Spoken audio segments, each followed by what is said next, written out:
Sadhguru, we just talked about Vande Mataram. Why do we call our country Matram? Why not Patram, Pita? Why Matram? Why it's motherland? Why not fatherland? Why not both? Because though essentially a nation is a people, yes, but the boundaries and the definition of a nation comes from a land. yes, A land or earth, we've always seen it as mother, because if we sow a seed, life comes back at us. yes, So we see it as a woman. So almost everywhere except in certain very martial cultures, always nation has been seen as a woman or a mother, because it's a definition of a defined aspect of geography which makes a nation in a certain sense. yes. Is that the only reason? When did it begin? I would say it began with this nation because this is the oldest nation on the planet.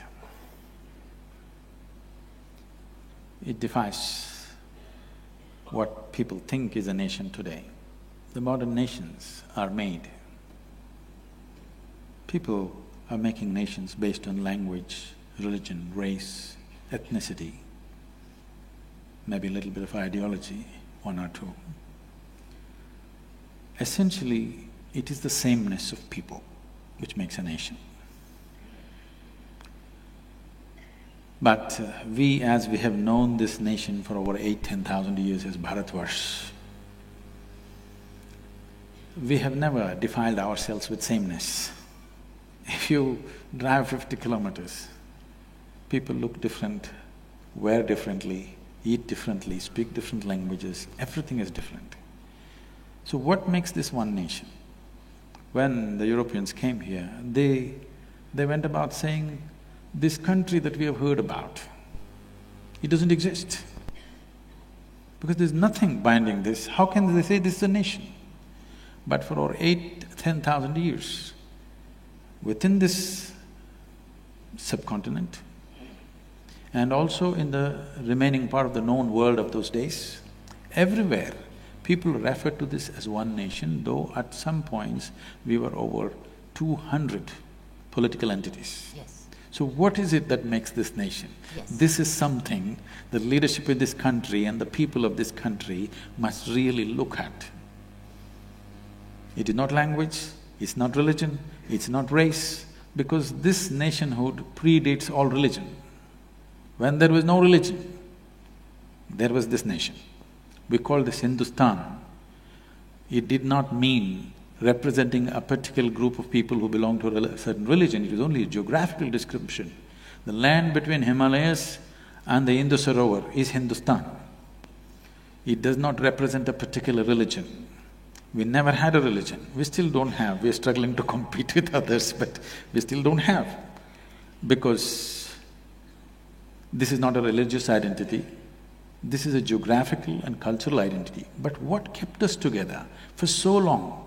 No nation on the planet has stayed together for so long. It is essentially, if you look at it, we have always been a land of seekers versus people be… when we look for sameness, we try to become land of believers. People believe in one thing, so they come together. Here, we've been always a land of seekers, seekers of truth and liberation. In this seeking, we found oneness, because this seeking is not something that you invented, this is the nature of human intelligence. The nature of human intelligence will naturally want to know, realize and liberate itself. So this nation was built on that fundamental… you cannot even say it's built. At the same time, it's been managed on that fundamental that you are seekers. When you are a seeker, you're not aligned to any one particular thing. It is just that you're aligned to the life process within you, and that never goes wrong. Always, every life, it doesn't matter how badly you contaminate them with belief systems, with brainwashing and whatever you do, still an individual, once his survival is taken care of, he seeks to know, he wants to know what is the nature of his existence, what is everything around him. Whether you call it science or spiritual process or inquiry or quest, it doesn't matter what you call it. Essentially, human intelligence wants to know, wants to transcend its present limitations, wants to liberate itself from the fetters in which we're existing right now. So we built a nation on this longing, this seeking, and it cannot be destroyed as long as we keep this seeking alive. If we do not transform ourselves towards sameness, we will always be one. If you try to transform yourself towards belief and sameness, we will not be one. Then was that Bharata? Yes. Is India different? Has India changed and changed the Bharata? Was that Bharata? Bharat. Bharat. Bharat means Bharata. Bhava means sensation. Because your whole experience of life is sensory right now. What you see, what you hear, what you smell, what you taste, what you touch are different types of sensations. So sensation is the basis of your experience right now. This is the fundamental of your experience. Bha means sensation, out of which comes emotion. Right. Ra means raga, or the tune. The tune is not yours. The existence has already set the tune. You cannot set the tune. Now you have to just find the rhythm, which is the thala. If you find the right rhythm, you are a fantastic human being. If you miss the rhythm, you're crushed by the process of life. So we called this nation Bharata, and the first, or not necessarily the first, one of the great kings of the past was Bharata. People say the country is named after him. No, he is named after the country. There are so many Bharats and Bharatis in this country. Their country is not named after them. They are named after this nationhood. Did we make a mistake then in converting our name from Bharat to India? A serious mistake, because you need to understand this. Whenever somebody occupies a nation, any conquering forces, when they take over certain nations, first thing they will do is they'll change your name. This is the technology of dominance. This is the technology of enslaving. You must see, if you look at the African-American history, when African people were brought in, the first thing is, at the port, their names were changed. Whatever they had African names, they were taken away and some silly names will be given. That's what has been done to us. Thiruvananthapuram is Trivandrum, okay? Chennai is Madras. We don't know whether we're mad or we're rascals. Like this, India, what does it mean? It doesn't mean anything. So if I give you a meaningless name, you will become a meaningless, stupid person in front of me, because I have a meaningful name, I have a tradition, I have a culture, you have nothing. So in that context, we have become India. This is the first thing, because the concept of a nation must sink into everybody's mind. Yes. Because nation is just an idea. When this idea burns through your mind and sinks into your heart and your passion is risen towards that, then you have a real nation. Otherwise, nation is just in the paper. This is the unfortunate reality for us right now. So at least when they left in 1947, the first thing we should have done is change the name in such a way that it resonates in some way in everybody's mind. Right. Now you are using an English name for an Indian nation. Hardly 2–3% of us can speak English language in this country properly, okay? The remaining people are essentially left out. I think this is one thing I would like to request the present Prime Minister. We must rename this country in a way it reverberates in everybody's hearts. Wow.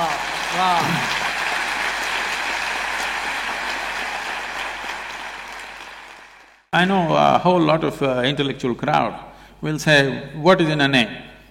Yes.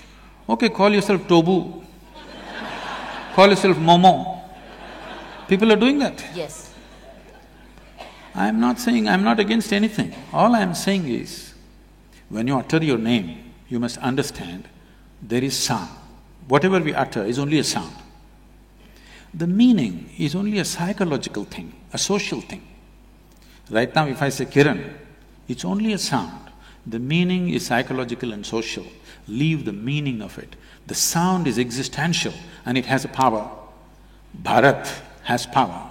This power has to reverberate through everybody's hearts in this country.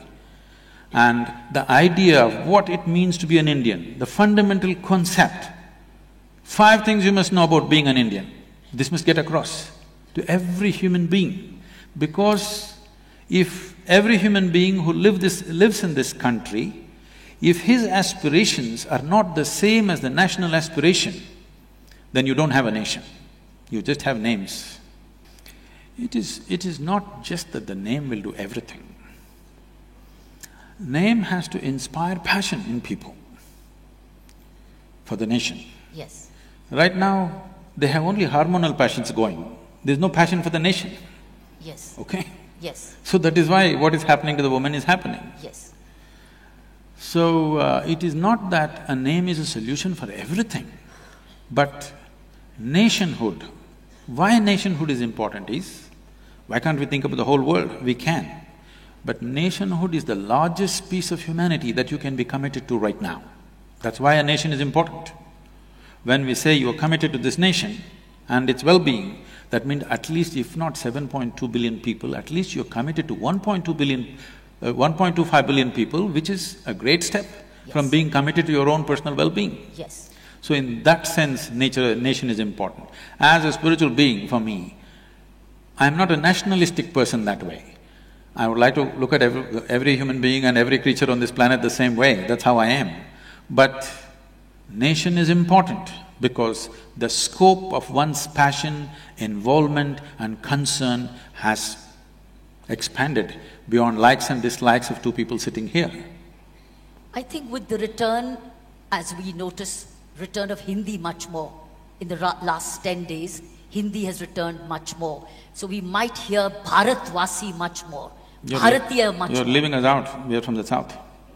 Then you learn a little bit of Hindi then. No, we won't. You won't? No. Why? That is why I'm telling you, it is not the sameness which binds us. We are different people, but we are fine together. That is the nation, that is the nature of this country. That is what has to be encouraged. Okay. You don't try to teach everybody Hindi. You don't try to teach everybody Tamil.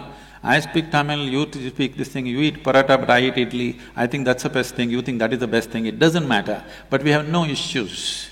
In the same family you can work… 5 people are there, they're worshipping 5 different gods, but no problem, in the same room. I don't see an imposition, I see more of a promotion. That's what I feel. That will happen anyway. We are in a cusp, where we are in a position today, we've got a decisive mandate. I'm not being political, but that's a political reality today. We have a decisive mandate today. Where does this mandate begin from? And where do we all fall in? Where do we fall in place? Because this is being webcasted and millions of people are watching you all over the world as Indians. I think we've got 2 responsibilities. One is a people's responsibility, I have the others is a decided leader's. from now on I will not use the word Indian.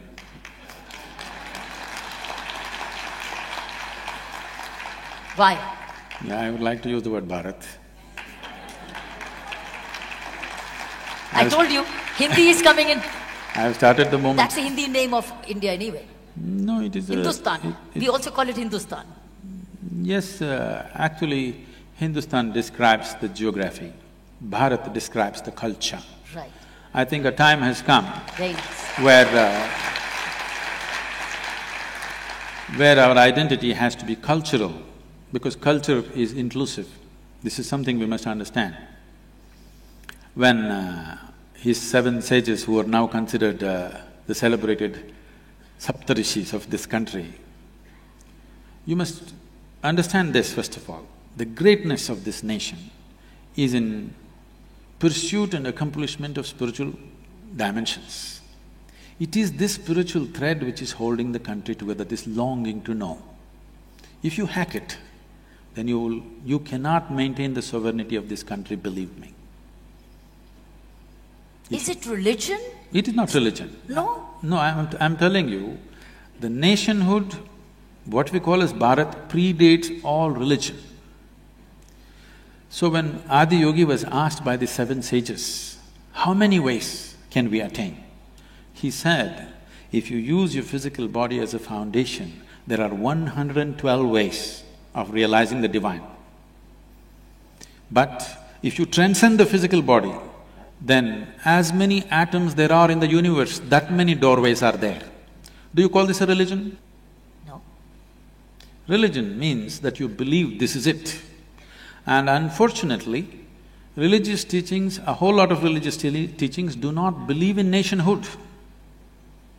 They do not believe in the fundamental existence of a nation. Now, this is not about going with somebody, for somebody, no. First of all, we must decide, are we a nation? If we are, the idea of a nation should be burnt into everybody's head. How? Where do we begin from? Schooling, of course. With the teachers with no general knowledge? You can train them in a summer. Who trains them? This is what needs determination in the leadership, that's what I'm saying. What is this country? See, I must tell you this. The United States of America, in the 20s particularly, when a whole lot of Italians and others, particularly Italians, a lot of them moving to United States, now they speak their own language, they eat their own food, they're among themselves, they will not mix with the so-called American thing because their culture they think is richer, they're somewhat, like a exuberant population like India at that time, so they won't mix. So the US government did something which is amazing, which today I'm sure a whole lot of intellectuals will brand this as fascist, but they'll all queuing up to go to United States, of course. US government made posters. For Germans, one kind of posters, for Italians, one kind of posters, Jewish people, another kind of posters. Within the kitchen of every home, they must fix this poster, okay? It's a government-released poster where an Italian housewife, how she should serve an American breakfast every day in the morning, how she should be dressed, how the table should be set, what should be for breakfast. For lunch, dinner you can eat Italian, but breakfast should be American. You understand? I'm saying this may sound fascist, yes, but it is with this they integrated different ways. I'm saying even something so small as what you're eating for breakfast, the government is looking at it because they're interested in making a nation. Wow. I was amazed. I saw that poster is still with me somewhere. I was amazed to see that somebody went into such elaborateness of putting people together. If you'd left them like that, they would all be separate nations within a nation and fighting with each other. Absolutely. Whatever said and done, America is such a melting pot, but one nation,